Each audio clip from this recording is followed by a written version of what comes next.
وعن عبادة بن صامت رضي الله تعالى عنه قال হযরত উবাদা ইবনে সামিত রাদিয়াল্লাহু তাআলা আনহু থেকে বর্ণিত তিনি বলেন قال রাসূলুল্লাহ সাল্লাল্লাহু আলাইহি ওয়াসাল্লাম সবাই বলুন সাল্লাল্লাহু আলাইহি ওয়াসাল্লাম একবার দুরূদ শরীফ পাঠ করলে আল্লাহ পাক আপনার 10টি গুনাহ ক্ষমা করে দিবেন সাথে সাথে 10টি মর্যাদা বৃদ্ধি করে দিবেন অর্থাৎ আমার আপনার বর্তমান যে মর্যাদা আছে ধরুন মানুষের কাছে আপনার মর্যাদা কম বেশি এটা না আল্লাহ পাকের নিকট যে প্রত্যেক একবার দুরূদ শরীফ পড়লে 10 গুণ 100 বার দুরূদ শরীফ পড়লে 1000 গুণ অর্থাৎ যত বেশি দুরূদ শরীফ পাঠ করবেন আল্লাহ পাক তত বেশি রহমত নাজিল করবেন তত বেশি মর্যাদা রব্বুল আলামিনের দরবারে আমার জন্য আপনার জন্য বৃদ্ধি করে দিবেন সুবহানাল্লাহ।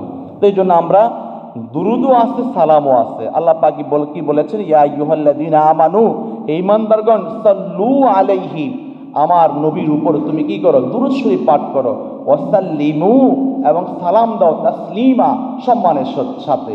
তাহলে যদি আমরা বলি সাল্লাল্লাহু আলাইহি ওয়াসাল্লাম এই সংক্ষিপ্ত পরিসরের দুরুদের মাঝে দুরুদও আছে সালামও আছে। এই জন্য সাহাবায়ে কেরামের দুরুদ হচ্ছে সাল্লাল্লাহু আলাইহি ওয়াসাল্লাম। আপনার প্রত্যেকটা বুখারী শরীফ খুলে দেখেন লেখা থাকবে যে আপনার সিয়াসিত্তা সকল কিতাবে ওয়াকালা রাসূলুল্লাহি সাল্লাল্লাহু আলাইহি ওয়াসাল্লাম তাহলে রাসূল পাক সাল্লাল্লাহু আলাইহি ওয়াসাল্লাম ইরশাদ করেছেন ওয়া হাওলাহু ইসনাবাতুল মিন আসহাবিহি আল্লাহর হাবিবের এই পবিত্র দরবারে সমস্ত সাহাবায়ে কেরাম আল্লাহর হাবিব ছিলেন মধ্যখানে সাহাবায়ে কেরাম আল্লাহর হাবিবের চতুর্পাশে বসা ছিলেন সুবহানাল্লাহ। তো এমন সময় রব্বুল আলামিনের প্রিয় হাবিব বলছেন বায়ুনি আলা আন লা তুশরিকু বিল্লাহি শাইয়ান তোমরা আমার কাছে বায়াত গ্রহণ করো অঙ্গীকার গ্রহণ করো সেটা হচ্ছে আন লা তুশরিকু বিল্লাহি শাইয়ান তোমরা কারো আল্লাহর সাথে কি করবে না কাউকে শরীক করবা না আল্লাহর সাথে কাউকে শরীক করবা না তোমরা মূর্তি পূজা করবা না তোমরা কোনো সীমালঙ্ঘন কাজ করবা না তোমরা এই আপনার পূজা মণ্ডপে গিয়ে মুনাজাত দোয়া একেবারে যা কিছু মূর্তি পূজার জন্য যা দরকার সব এগুলো করা কি এগুলো হলো শিরকি কাজ সেগুলো কি কাজ শিরকি কাজ। তো এই জন্য অর্থাৎ কোনো হিন্দুদের ওখানে আপনি রক্ষণাবেক্ষণের দায়িত্ব সরকারের মানে কোনো হুজুর যদি ওখানে যে পূজা শুরু করে দেয় ওখানে গীতা পাঠ করা শুরু করে দেয় মুনাজাত দেয় এগুলো হচ্ছে সম্পূর্ণ শিরকি কাজ কথা বুঝতে পারছেন তো। এবার তার মানে আল্লাহর সাথে কারো কাছে শরীক করা যাবে না ওয়ালা তাসরিকু তাই আল্লাহ হাবিব বলেন তোমরা তো আল্লাহর সাথে কাউকে শরীক করবে না এই মর্ম আমার কাছে আল্লাহর হাবিবের হাত মোবারক এভাবে তুলে ধরেছেন সাহাবায়ে কেরাম আল্লাহর হাবিবের হাত মোবারকের উপর হাত রেখে বলেছেন আল্লাহ হাবিব বলেন ওয়ালা তাসরিকু তোমরা কি করবা না চুরি করবা না তোমরা চুরি করবা না কোনোভাবে চুরি করা যাবে না ওয়ালা তাজনু এবং তোমরা জিনার নিকটবর্তী হবা না চুরিও করা যাবে না জিনাও করা যাবে না এটা বায়াত কে করাচ্ছেন আল্লাহর হাবিব করাচ্ছেন সাহাবায়ে কেরামকে ওয়ালা তাকতুলু আওলাদাকুম তোমরা তোমাদের সন্তানকে হত্যা করবা না তোমরা তোমাদের সন্তানকে হত্যা করবা না। মুহাদ্দিসিনে কেরাম দুই ধরনের সন্তান হত্যার বিষয় তুলে ধরেছেন একটা হচ্ছে তৎকালীন যুগে যে জীবন্ত কন্যা ক্ষুদিতকরণ করত অর্থাৎ কোনো কন্যা সন্তান জন্মগ্রহণের সাথে সাথে তাকে জীবিত অবস্থায় কবরে কি করত ফুতে ফেলতো তাকে কবর দিয়ে ফেলতো এটা ইঙ্গিত করেছেন।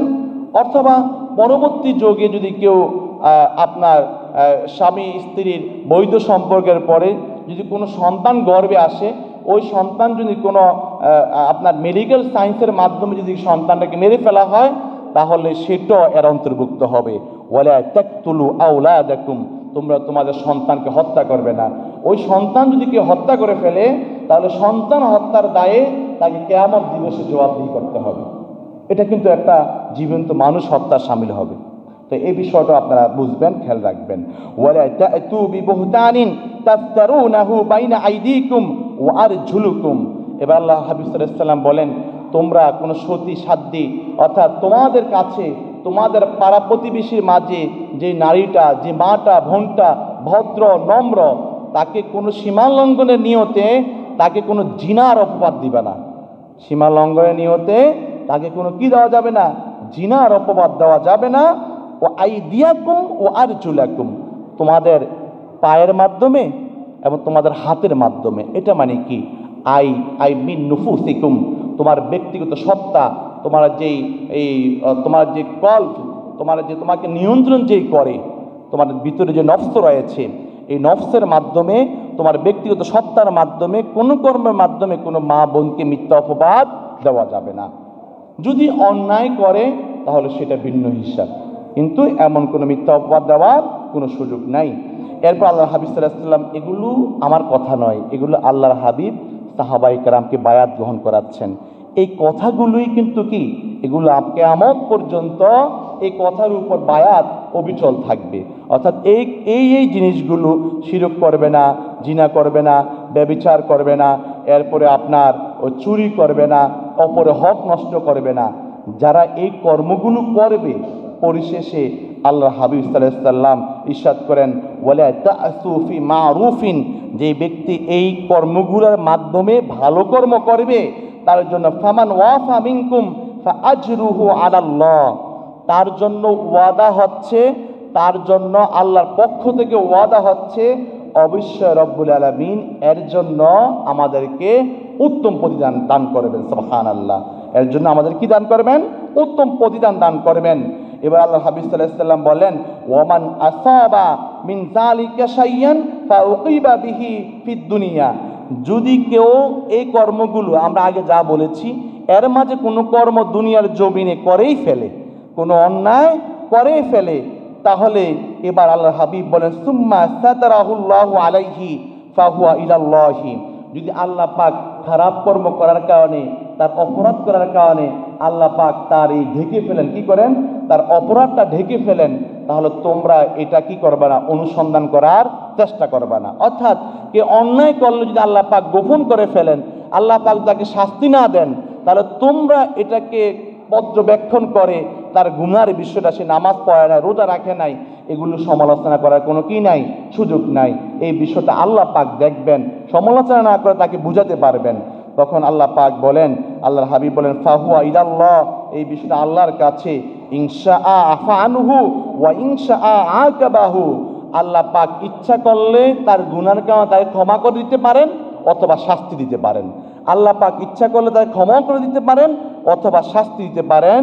যদি আল্লাহ পাক ক্ষমা করেন বা শাস্তি দেন, এটা আল্লাহ পাকের ইচ্ছা, কিন্তু আমরা কারো অপরাধের জন্য তাকে বুঝাতে পারবো, সীমা লঙ্ঘন করতে পারবো না, সীমা লঙ্ঘন করতে পারবো না, যে বিষয়টা গোপন থাকবে। প্রকাশ্য হলে তো শরীরসম্মত শাস্তি হবে, কিন্তু গোপনীয় বিষয়কে টানাহিস্তি করার কোনো সুযোগ নাই। ফামা ইয়ালাহু আলা যালিকা মুত্তাফাকুন আলাইহি, আল্লাহর হাবিব সাল্লাল্লাহু আলাইহি সাল্লাম এই বিষয়ে, আমি শুরু থেকে যা বললাম, এই বিষয়গুলো সাহাবায়ে কেরামকে বায়াত গ্রহণ করিয়েছেন, সাহাবায়ে কেরামকে বায়াত গ্রহণ করিয়েছেন।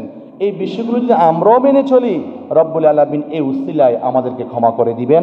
আল্লাহ পাক আমাদেরকে সঠিকভাবে ইসলামের সঠিক পথ এবং মতের উপর অবিচল থেকে যেন আমরা দুনিয়াতে যেতে পারি, আল্লাহ পাক যেন সই তৌফিক দেয়। ওমা আলাইনা ইল্লাল বালাগ। আসসালামু আলাইকুম ওয়া রাহমাতুল্লাহি তাআলা ওয়া বারাকাতুহু।